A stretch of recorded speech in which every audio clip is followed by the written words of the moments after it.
ஜெபம். எங்களை அதிகமாக நேசித்து வழிநடத்தி வருகிற நான் பிதாவே, இந்த நல்ல வேலைக்காக நன்றி செலுத்துகிறோம், துதிக்கிறோம், ஸ்தோத்திரிக்கிறோம். தாவே, நவம்பர் மாதத்திலே எங்களை வழிநடத்தி வருகிறதற்காக நன்றி செலுத்துகிறோம். தகப்பனே, ஒவ்வொரு நாளும் உங்களுடைய கிருபை இரக்கம் தயவுனால நீர் எங்களை காத்துக் கொள்கிறீர். உண்மை துதிக்கிறோம், உண்மை வாழ்த்துக்கிறோம், வணங்குகிறோம், போற்றுகிறோம். தாவே, இந்த ஓய்வு நாளிலே நாங்கள் உங்களுடைய பாதத்தில் வரவும், கர்த்தாவே உங்களுடைய வேதத்தை தியானிக்கவும், கர்த்தாவே வார்த்தைகளை கேட்கவும் நீர் எங்களுக்கு உதவி செய்ய போகிற தயவுக்காக நன்றி செலுத்துகிறோம். பேசுகிற கர்த்தாவே, உங்கள் அடியாரோடு கூட இருங்க, அப்புறம் எங்க கூட பாதுகாத்துக் கொள்ளுங்க. கர்த்தாவே, அந்த வார்த்தைகளினாலே நாங்கள் தேர்த்தப்படுவோம். கர்த்தாவே, அந்த வார்த்தைகள் எங்களுக்குள்ள கிரியை செய்ய என் தேவனை உதவி செய்யுங்க. கேட்கிற ஒவ்வொருவருக்கும் கர்த்தாவே இந்த வார்த்தைகள் கர்த்தாவை கிரியை செய்ய வேண்டுமாய் நாங்கள் கெஞ்சி ஜெபிக்கிறோம். நிறைய போதுமானவராக இருங்க, தாங்கிக் கொள்ளுங்க, பலப்படுத்துங்க, வழிநடத்துங்க. இயேசுவின் மூலம் ஜெபிக்கிறேன் பரிசுத்தமுள்ள நல்ல பிதாவே, ஆமென்.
கர்த்தருடைய பரிசுத்த நாமத்துக்கு துதி ஸ்தோத்திரம் உண்டாவதாக.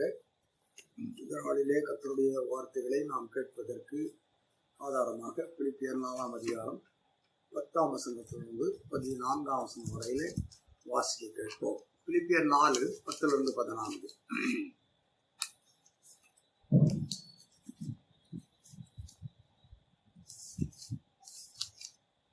பிலிப்பியர் 4ஆம் அதிகாரம் 10ஆம் வசனத்திலிருந்து 14ஆம் வசனம் வரை. என்னை விசாரிப்பதற்கு நீங்கள் இப்பொழுது மறுபடியும் மனம் மலர்ந்தபடியினாலே கர்த்தருக்குள் மிகவும் சந்தோஷப்பட்டேன். இப்படி செய்ய எண்ணம் கொண்டிருந்தீர்கள், சமயம் மாத்திரம் உங்களுக்கு நேரிடவில்லை. என் குறைச்சலினால் நான் இப்படி சொல்லுகிறதில்லை, ஏனெனில் நான் எந்த நிலைமையில் இருந்தாலும் மனரம்யமாய் இருக்க கற்றுக்கொண்டேன். தாழ்ந்திருக்கவும் எனக்கு தெரியும், வாழ்ந்திருக்கவும் எனக்கு தெரியும். எவ்விடத்திலும் எல்லாவற்றிலும் திருப்தியாயிருக்கவும் பட்னியாயிருக்கவும் பரிபூர்ணம் அடையவும் குறைவுபடவும் போதிக்கப்பட்டேன். என்னை பலப்படுத்துகிற கிறிஸ்துவினாலே எல்லாவற்றையும் செய்ய எனக்கு பலனுண்டு. ஆகிலும் நீங்கள் என் உபத்திரவத்தில் என்னோட உடன்பட்டது நலமாயிருக்கிறது. கர்த்தருடைய பரிசுத்த நாமத்துக்கு ஸ்தோத்திரமும் துதியும் உண்டாவதாக. இந்த 3ஆம் வாரத்துல கர்த்தருடைய வார்த்தைகளை நாம் கேட்கிறதற்கு ஆண்டவர் நமக்கு கிருபை தந்திருக்கின்றார். அதற்காக கர்த்தருக்கு நாம் மறுபடியும் ஒரு முறை துதி ஸ்தோத்திரங்களை ஏறெடுக்கின்றோம். நாம் நன்றி அறிதல் உள்ளவர்களாக இருக்கின்றோம். உண்மையான தேவனுடைய பிள்ளைகளே, இன்றைக்கு நம்முடைய தியானத்துக்கு நாம் எடுத்துக்கொள்கின்ற வசனம் பிலிப்பியர் 4ஆம் அதிகாரம் 13ஆம் வசனம். என்னை பலப்படுத்துகிற கிறிஸ்துவினாலே எல்லாவற்றையும் செய்ய எனக்கு பலன் உண்டு.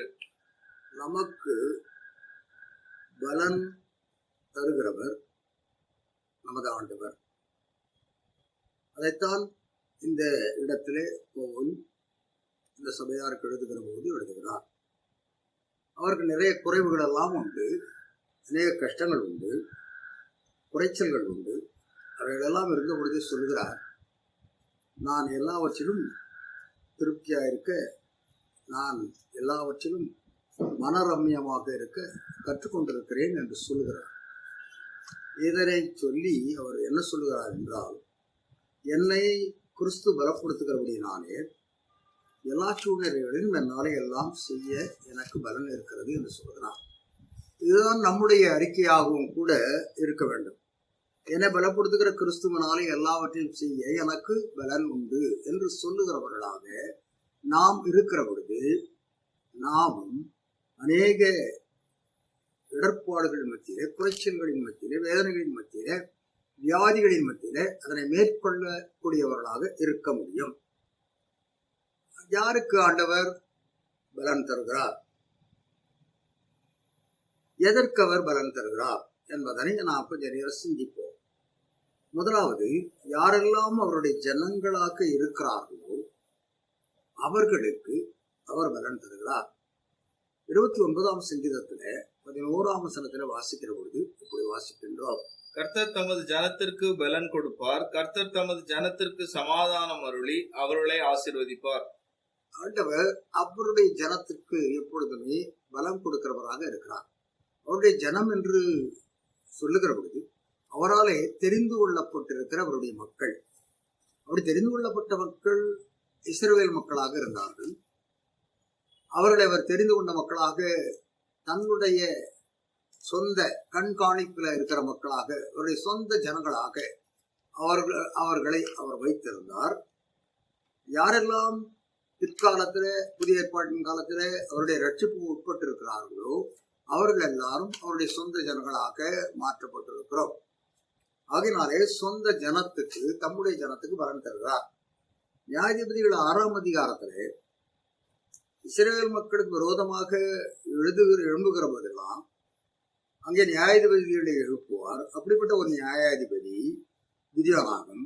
அவரிடத்துல இப்படி சொல்கிறார், 6ஆம் அதிகாரத்துல 12ஆம் 14ஆம் வசனங்களில இப்படி வாசிக்கின்றோம், கர்த்தருடைய தூதனானவர் அவனுக்கு தரிசனமாகி, பராக்கிரமசாலியே, கர்த்தர் உன்னோட இருக்கிறார் என்றார். அப்பொழுது கர்த்தர் அவனை நோக்கி பார்த்து, உனக்கு இருக்கிற இந்த பலத்தோட போ, நீ இஸ்ரவேலை மீதியானியரின் கைக்கு நீங்களாக்கி ரட்சிப்பாய், உன்னை அனுப்புகிறவர் நான் அல்லவா என்றார். அதனாலே அவனுக்கு இருக்கிற அந்த பலன் போதுமானது என்று சொல்லி இஸ்ரவேல் மக்களை மீதியானியரிடத்திலிருந்து மீட்கிறதற்கு அவனுக்கு பலனை தருகிறார். அப்படித்தான் ஒவ்வொரு முறையும் ஆண்டவர் தம்முடைய பிள்ளைகளாக இருக்கிறவர்களை எதிராளிகளிலிருந்து மீட்கிறதற்கு, பிசாசாகிய சத்துருவனிடத்திலிருந்து மீட்கிறதற்கு பலன் கொடுக்கிறவராக இருக்கிறார். கிதியோனிடத்திலே வந்த பொழுது பராக்கிரமசாலியே என்று அழைக்கிற பொழுது அவன் சொல்லுகிறான், 6ஆம் அதிகாரத்துல 13ஆம் வசனத்துல சொல்லும்போது சொல்லுகிறான், நான் பராக்கிரமசாலியாக இருந்தால் ஏன் இப்படிப்பட்ட கஷ்டங்களை எல்லாம் எங்கள் மக்கள் அனுபவிக்க வேண்டி இருக்கிறது என்று சொல்லுவான். வாசிப்போம். அப்பொழுது கிதியோன் அவரை நோக்கி, என் ஆண்டவனே, கர்த்தர் எங்களோட இருந்தால் இவையெல்லாம் எங்களுக்கு நேரிடுவானேன்? கர்த்தர் எங்களை எகிப்திலிருந்து கொண்டு வரவில்லையா என்று எங்கள் பிதாக்கள் எங்களுக்கு விவரித்து சொன்ன அவருடைய அற்புதங்கள் எல்லாம் எங்கே? இப்பொழுது கர்த்தர் எங்களை கைவிட்டு மீதியானியர் கையில் எங்களை ஒப்பு கொடுத்தாரே என்றான். இதுதான் அவன் அன்றைக்கு சொன்னது. இதுதான் இன்றைக்கு விசுவாசிகளாக இருக்கிற நாமும் கூட பல சமயங்களிலே சொல்லுகிறது உண்டு. ஒரு பொழுதும் ஆண்டவர் கைவிடுகிறதில்லை, அனைவரையுமே பலவான்களாக மாற்றுகிறார். ஆகையினாலே அவனுக்கு இடத்துல சொல்லுகிறார், பராக்கிரமசாலி என்று சொன்ன பொழுது நாங்கள் ஏன் பராக்கிரமசாலிகள், நாங்கள் எல்லாரும் பலவீனம் உள்ளவர்கள் என்பதனை அவன் சொல்லுகிறான். ஏனென்றால் மீதியானியர் அவர்களை மேற்கொண்டிருக்கிறார்கள். ஆனால் ஆண்டவர் சொல்கிறார், உனக்கு இருக்கிற இந்த பலத்தோடு போ. கர்த்தர் தமது ஜனத்திற்கு பலன் தந்து அவர்களை ஆசீர்வதிக்கிறவர். இரண்டாவதாக, கர்த்தர் யாருக்கு பலன் தருகிறார்?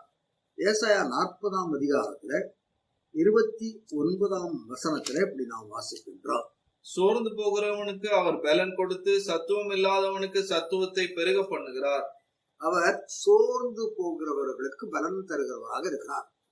நாம் பல சமயங்களில சோர்ந்து போகிறவர்களாக இருக்கின்றோம்.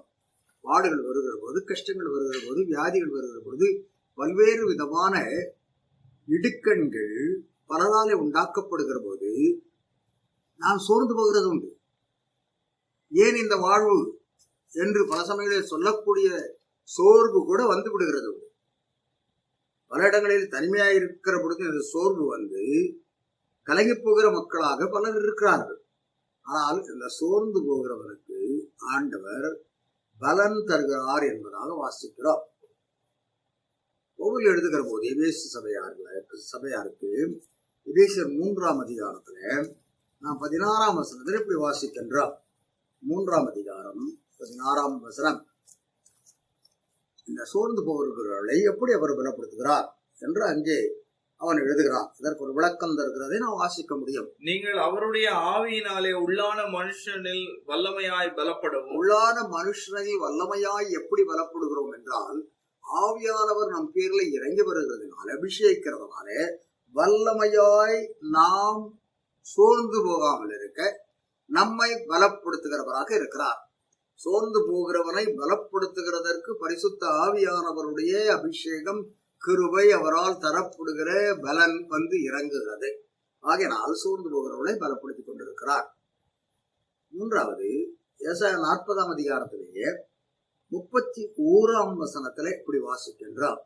கர்த்தருக்கு காத்திருக்கிறவர்களோ புதுபலன் அடைந்து கழுகுகளைப் போல செட்டைகளை அடித்து எழும்புவார்கள். அவர்கள் ஓடினாலும் இளைப்படையார்கள், நடந்தாலும் சோர்ந்து போகார்கள். கர்த்தருக்கு காத்திருக்கிறவர்கள், அவர் செயல்படுகிறதற்கு தங்களை ஒப்பு கொடுத்திருக்கிறவர்கள் எப்பொழுதுமே அவராலே பலப்படுத்தப்படுகிறார்கள். அவர் சொல்லுகிறார், நீங்கள் எனக்காக காத்திருங்கள் என்று சீஷரிடத்தில் சொல்லி போகிறார். இப்போ 1ஆம் அதிகாரத்துல 8ஆம் வசனத்தில் வாசிக்கிற பொழுது என்ன வாசிக்கிறோம் என்றால், அங்கே அவர் பரலோகத்துக்கு எடுத்துக்கொள்ளப்படுகிறதற்கு முன்னதாக சீஷரிடத்திலே கடைசியாக பேசுகிற பொழுது சொன்ன வார்த்தைகளிலே மிகவும் முக்கியமானது அது.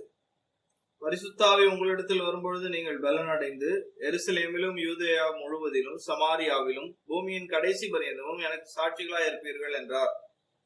அவர்கள் பலன் அடைகிறதற்கு அவர்கள் காத்திருக்கிறவர்களாக இருந்தார்கள்.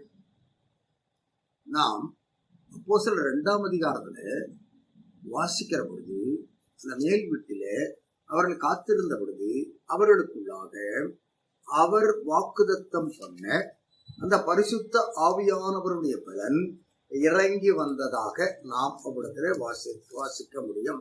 2ஆம் அதிகாரத்தில் அவர்கள் எல்லாரும் ஒரு மனம் உள்ளவர்களாக ஓரிடத்துல ஒரு மேல் வீட்டிலே கூடி வந்திருந்தார்கள் என்பதாக நாம் வாசிக்கிறோம். 2:1. பெந்தெகோஸ்தே என்னும் நாள் வந்த பொழுது அவர்கள் எல்லாரும் ஒருமனப்பட்டு ஓரிடத்தில் வந்திருந்தார்கள். அவர்கள் அவ்விடத்திலே 10 நாட்கள் காத்திருந்தார்கள். 40ஆம் நாளிலே அவர் பரலோகத்துக்கு எடுத்துக் கொள்ளப்பட்டார். 50ஆம் நாள் பெந்தெகோஸ்தே நாள். அந்த நாளிலே அவர்களுக்குள்ளாக அவர் வாக்குதத்தம் செய்த அந்த பலன் வந்து இறங்கிற்று. அவர்களை காத்திருக்கும்படியாக சொன்னார். 1ஆம் அதிகாரத்துல அப்போஸ்தலர் 1:5 நாம் போய் வாசிக்கின்றோம். 1:5 என்ன சொல்லுகிறது என்றால், ஆகையால் நீங்கள் எருசலேமை விட்டு போகாமல் என்னிடத்தில் கேள்விப்பட்ட பிதாவின் வாக்குத்தத்தம் நிறைவேற காத்திருங்கள் என்று கட்டளையிட்டார். அவர்கள் காத்திருந்தார்கள். அவர்களுக்கு ஒரு புது பலன் வந்தது. அந்த பலன் அவர்களை மாற்றி போட்டது. அவர்கள் வல்லமை உள்ளவர்களாக மாறினார்கள். அவர்களுக்கு காத்திருக்கிறவர்களுக்கு ஆண்டவர் இடைவிடுகிறதற்கு காத்திருக்கிறவர்கள் பேர்ல ஆண்டவர் ஏற்ற வேளையிலே பலனை தந்து அவர்களை அவர் நடத்துகின்றார், ஆசீர்வதிக்கின்றார், தாங்குகின்றார், அவர்கள் முற்றிலும் மாறுபட்டவர்களாக மாறிப்போனார்கள். அவர்கள் வல்லமை உள்ளவர்களாக மாறினார்கள். அவர்கள் ஒரு காலத்தில் பயந்தவர்களாக இருந்தார்கள். ஆனால் இந்த அபிஷேகம் வந்த பிறகு அவர்கள் காத்திருந்தபடியினாலே, அவர்களுக்குள்ளாக புதுவெலன் இறங்கி வந்தபடியினாலே வல்லமை உள்ள சாட்சிகளாக அவர்கள் மாறினார்கள். அவர்களுடைய முடிவு, இந்த அப்போஸ்தலருடைய முடிவு என்பதனை நாம் கருதுகின்ற பொழுது, அதனை அறிந்து கொள்ளுகின்ற போது, அதனை வாசிக்கின்ற போது, அவர்கள் எல்லாரும் இரத்த சாட்சிகளாக மரிக்கக்கூடிய அளவிற்கு அவர்கள் உள்ளங்களில நல்ல அபிஷேகத்தினால் உண்டான பலன் இருந்தது. ஆகையினால் காத்திருக்கிறவர்களுக்கு அவர் பலன் தருகிறவராக, அவர்களை பலப்படுத்துகிறவராக இருக்கின்றார். நான்காவதாக, பல சமயங்களில் நம்முடைய பலவீனங்கள் நம்மை தாக்குகிற பொழுது என்ன செய்வது என்று நமக்கு தெரிகிறதில்லை. பல சமயங்களிலே ஜெபிக்கின்றோம், ஆண்டவருடைய அந்த அனுக்கிரகம் நமக்கு கிடைத்ததோ இல்லையோ என்று பல சமயங்களில் கருதுகிறது உண்டு. அப்படிப்பட்ட ஒரு நிகழ்வினை அப்போஸ்தலனாகிய பவுல் கொரிந்து சபையாருக்கு எழுதி நினைவுபடுத்துகிறார். அவருடைய சொந்த பலவீனத்தை பற்றி எழுதுகிறார். சொந்த பலவீனத்தை குறித்து ஆண்டவரிடத்தில் அவர் வேண்டிக் கொண்ட பொழுது அங்கே இருந்து அந்த பூரணமான சுகம் அவருக்கு கிடைக்கவில்லை. சரீரத்தில் இருந்த ஒரு முள் என்று சொல்லுகிறார். ஆனால் கர்த்தருடைய வார்த்தை அவருக்கு வந்தது. அது என்ன சொல்லிச்சு என்றால் 2 கொரிந்தியர் 12ஆம் அதிகாரத்துல 9ஆம் வசனத்தில் இப்படி வாசிக்கின்றார். அதற்கு அவர், என் கிருபை உனக்கு போதும், பலவீனத்திலே என் பலம் பூரணமாய் விளங்கும் என்றார். அவருடைய பலன் நாம் பலவீனமாய் இருக்கிற பொழுது நம்மை பலப்படுத்துகிறது. தேவனுடைய பிள்ளைகளே, இந்த வியாதிகளும் கஷ்டங்களும் வருகிற பொழுது நம்மை பலப்படுத்தி கொண்டிருக்கிறவர் அவர். நான் பலவீனன் என்று, பலவீனமாய் இருக்கிறேன் என்று, நான் ஒன்றும் செய்ய முடியாது என்று சொல்லிக் கொண்டிருக்கிற வேளையிலேயே எல்லாவற்றையும் செய்யத்தக்கதாக ஒரு பலனை ஆண்டவர் தந்து கொண்டிருக்கிறார். ஒருவேளை இரவில் படுக்கிற போது பலவீனமாய் இருக்கிறேன், எழுந்திருக்க முடியுமோ என்னவோ என்று தெரியவில்லை என்று சொல்லிக்கொண்டு படுக்கக்கூடிய ஒரு மனிதன், மனுஷி, ஆண்டவருடைய மனுஷியாக இருக்கிற பொழுது அவர்களை அவர் பலப்படுத்தி அதிகாலையில் எழுந்திருக்கிற பொழுது புதுவலனோடு கூட காரியங்களை செய்கிறதற்கான கிருபையை ஆண்டவர் தர வல்லவராக இருக்கிறார். அதனைத்தான் அங்கே சொன்னார், பலவீனத்தில் என் பலன் விளங்கும் என்று சொல்லுகின்றார். கொலோசியர் 1ஆம் அதிகாரத்திலே 11ஆம் வசனத்திலே இப்படி வாசிக்கிறோம். கொலோசியருக்கு என்ன எழுதுகிறார் வாசிப்போம். சந்தோஷத்தோட கூடிய எல்லா பொறுமையும் நீடிய சாந்தமும் உண்டாவதற்கு மகிமையான அவருடைய வல்லமையின்படி எல்லா வல்லமையாலும் பலப்படுத்தப்படவும் உங்களுக்காக வேண்டுதல் செய்கிறோம். கொலோசே சபையில் இருக்கிறவர்களுக்காக, விசுவாசிகளுக்காக பவுல் ஜெபிக்கிறார். என்ன ஜெபிக்கிறார்? உங்களுக்கு சந்தோஷத்தோட கூடிய பொறுமையும் நீடிய சாந்தமும் உண்டாகிறதற்கு அவசியமான அவருடைய மகிமையான வல்லமை உங்கள் பேரில் இறங்க வேண்டும். அந்த வல்லமை உங்களை பலப்படுத்த வேண்டும் என்று வேண்டிக் கொள்கிறோம் என்று சொல்லுகிறார். உண்மையான தேவனுடைய பிள்ளைகளே, பலவீனத்தில் ஆண்டவர் பலன் தந்து அவருடைய மகிமையான வல்லமை ஒவ்வொரு பேரிலும் வருகிறதுனால சுகம் கிடைக்கிறது, பலன் கிடைக்கிறது. நாமும் கூட அவருக்கு மகிமை சேர்க்கத்தக்கதான, மகிமை உண்டாக்கத்தக்கதான கிருபையை பெற்றுக்கொள்கிறவர்களாக இருக்கிறோம். அதனால் எங்கெல்லாம் யாரெல்லாம் பலவீனத்தில் இருக்கிறார்களோ அவர்களுக்கு அவர் பலன் தருகிறவராக இருக்கிறார். நாம் மறுபடியும் அந்த 4ஆம் அதிகாரம் பிலிப்பியர் 4:13 வாசிப்போம். என்னை பலப்படுத்துகிற கிறிஸ்துவினாலே எல்லாவற்றையும் செய்ய எனக்கு பலன் உண்டு. எனக்கு பலன் உண்டு என்று அவர் சொல்லுகிறார். நான் எல்லாவற்றையும் செய்ய முடியும் என்று சொல்லுகிறார். அவர் சிறையிருப்பில் இருக்கிற பொழுதும் எல்லாவற்றையும் சுவிசேஷ பணியை எழுத்தின் மூலமாக திருச்சபைகளுக்கு வெளிப்படுத்துகிறதற்கு அவருக்கு பலன் கிடைத்திருக்கிறது. அந்த பலன் ஆண்டவர் தந்திருக்கிறார். எல்லாவற்றையும் நான் என்னாலே செய்ய முடிகிறது. ஏனென்றால் அது என்னுடைய பலன் அல்ல, கிறிஸ்து எனக்கு பலனை தந்து என்னை பலப்படுத்தி கொண்டிருக்கிறார். நம்மையும் அப்படி பலப்படுத்துகிறார். நாமும் கூட அவருக்காக சாட்சிகளாக, அவருடைய ஊழியத்தை செய்கிறவர்களாக, அவருடைய வார்த்தைகளை சொல்லுகிறவர்களாக நாம் இருக்கிறதற்கு நம்மை பலப்படுத்திக் கொண்டிருக்கிறார். ஒருவேளை விரோதமாய் இருக்கிற இடங்களிலும் கூட நமக்கு அவர் பலன் தருகிறபடியினாலே, கிறிஸ்துவின் பலன் நம் பேர்ல இருக்கிறபடியினாலே நாம் சாட்சிகளாக இருக்க முடிகிறது. மற்றவர்களோடு கூட இருக்கிற பொழுதும் கூட எல்லாவற்றையும் செய்கிறதற்கு உனக்கும் எனக்கும் தனித்திறமையை ஆண்டவர் தந்து நம்மை பலப்படுத்துகிறபடியினாலே அங்கே நாம் சாட்சிகளாக கூட இருக்கின்றோம். இன்னும் பவுல் எழுதுவார், தீமோத்தேயுவுக்கு எழுதுகிற போது அந்த ஊழியனுக்கு என்ன சொல்லி எழுதுகிறார் என்றால், அவர் தன்னை பற்றி இப்படி சொல்லுகிறார். 1 தீமோத்தேயு 1ஆம் அதிகாரத்தில் 12ஆம் வசனத்தில் இப்படி வாசிக்கின்றோம். என்னை பலப்படுத்துகிற நம்முடைய கர்த்தராகிய இயேசு கிறிஸ்து என்னை உண்மை உள்ளவர் என்று எண்ணி இந்த ஊழியத்திற்கு ஏற்படுத்தினபடியால் அவரை ஸ்தோத்திரிக்கிறேன். ஊழியம் செய்கிறதற்கென்று அவர் ஏற்படுத்தினார் என்று சொல்கிறார். அதற்கு காரணம் என்னிடத்தில் காணப்பட்ட உண்மை என்று சொல்கிறார். அதனாலே எல்லாவற்றையும் செய்கிறதற்கு ஆண்டவர் பலன் தருகிறதற்கு உண்மை உள்ளவர்களாக நாமும் இருக்கிற பொழுது அவர் நமக்கான ஊழியங்களை தருகிறார். இந்த ஊழியம் என்று சொல்லுகிற பொழுது பல இடங்களிலே பல்வேறு விதமான வேலைகளை, தொழில்களை செய்து கொண்டிருக்க முடியும். அதன் மத்தியிலேயே கர்த்தருடைய ஊழியர்களாக இருக்கிறதற்கு, வல்லமுள்ள காரியங்களை செய்கிறதற்கு, அற்புதங்களை செய்கிறதற்கு நம்முடைய உண்மையை கண்டறிந்து நம்மை பலப்படுத்துகிறார். அதுதான் பவுல் சொல்கிறார், என்னை பலப்படுத்துகிற கிறிஸ்துவினாலே எல்லாவற்றையும் செய்கிறதற்கு எனக்கு பலன் உண்டு. நம் யாவருக்கும் அதே பலன் உண்டாகிறது. நாம் அவருடைய ஜனமாய் இருக்கிறோம். பல சமயங்களில் சோர்ந்து போகிறவர்களாய் இருக்கிறோம். பல சமயங்களில் பொறுமையோடு காத்திருக்க வேண்டியதாக இருக்கிறது, காத்திருக்கிறவர்களாய் இருக்கிறோம். பலவீனராய் இருக்கிறோம். அப்பொழுதெல்லாம் கர்த்தருடைய பலன் நமக்கு வந்து இறங்குகிறது, பலப்படுத்தி கொண்டிருக்கிறார். நொந்து போய் பலவீனன் என்று கருதுகிற போது, கதறுகிற போதே அவருடைய பலன் இறங்கி வருகிறது. ஏனென்றால் அவருக்கு உண்மை உள்ளவர்களாக நாம் ஜீவித்துக் கொண்டிருக்கிறோம். அவருடைய பார்வையில நம்முடைய உண்மை அவருக்கு வெளிப்பட்டு இருக்கிறது. ஆகையினால் பலப்படுத்தி அவருக்கு சாட்சிகளாக என்றும் எங்கு இருந்தாலும் இருக்க நடத்தி கொண்டிருக்கிறார். கர்த்தர் யாவரையும் அப்படி நடத்துவாராக. கேட்கின்ற உங்கள் ஒவ்வொருவரையும் அப்படி நடத்தி ஆசீர்வதிப்பாராக. தேவ கிருபை எப்பொழுதும் போல் உங்களோடு இருக்கட்டும். ஜெபம் செய்வோம். பரிசுத்தம் உள்ள நல்ல பிதாவே, இந்த நல்ல வேளைக்காக நாங்கள் நன்றி செலுத்திக் கொண்டோம். ஆண்டவரே, ஆராதனையிலே கலந்து கொண்டு கர்த்தருடைய வார்த்தைகளை கேட்கிறதற்கு நீர் அளித்த கிருபைக்காக நாங்கள் நன்றி செலுத்துகிறோம். இந்த வியாதிகளினாலே, COVID-19 கர்த்தாவை வேலை இழப்பினாலே, வேலையிலே இருந்தாலும் சம்பள குறைவினாலே பலவிதமான கஷ்டங்களை அனுபவித்துக் கொண்டிருக்கிற ஒரு கூட்டம் மக்களாக உலகத்தில் நாங்கள் வாழ்ந்து கொண்டிருக்கின்றோம். ஆனாலும் நாங்கள் உங்களுடைய ஜனங்களாக இருக்கிறபடியினாலே நீர் எங்களை பலப்படுத்தி கொண்டிருக்க நன்றி செலுத்துகின்றோம்.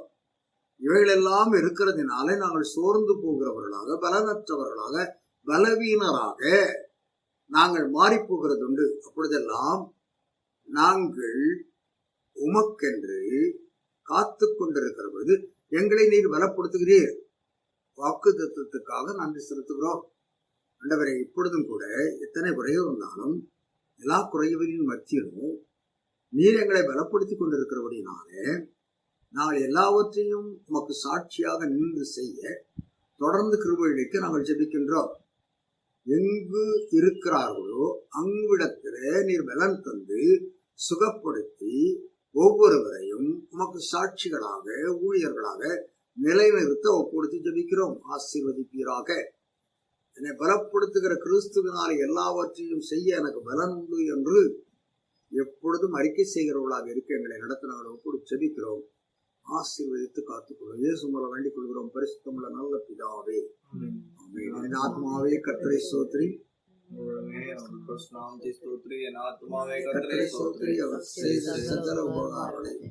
மறவாதே. ஆமென். நம்முடைய கர்த்தராகிய இயேசு கிறிஸ்துவினுடைய கிருபையும் பிதாவாகிய தேவனுடைய அன்பும் பரிசுத்த ஆவியானவருடைய ஐக்கியமும் நடத்துதலும் சமாதானம் யாவரோடும் எப்பொழுதும் தங்கியிருப்பதாக. ஆமென். அல்லேலூயா, அல்லேலூயா, அல்லேலூயா. கர்த்தரை ஆசீர்வதிப்பாராக.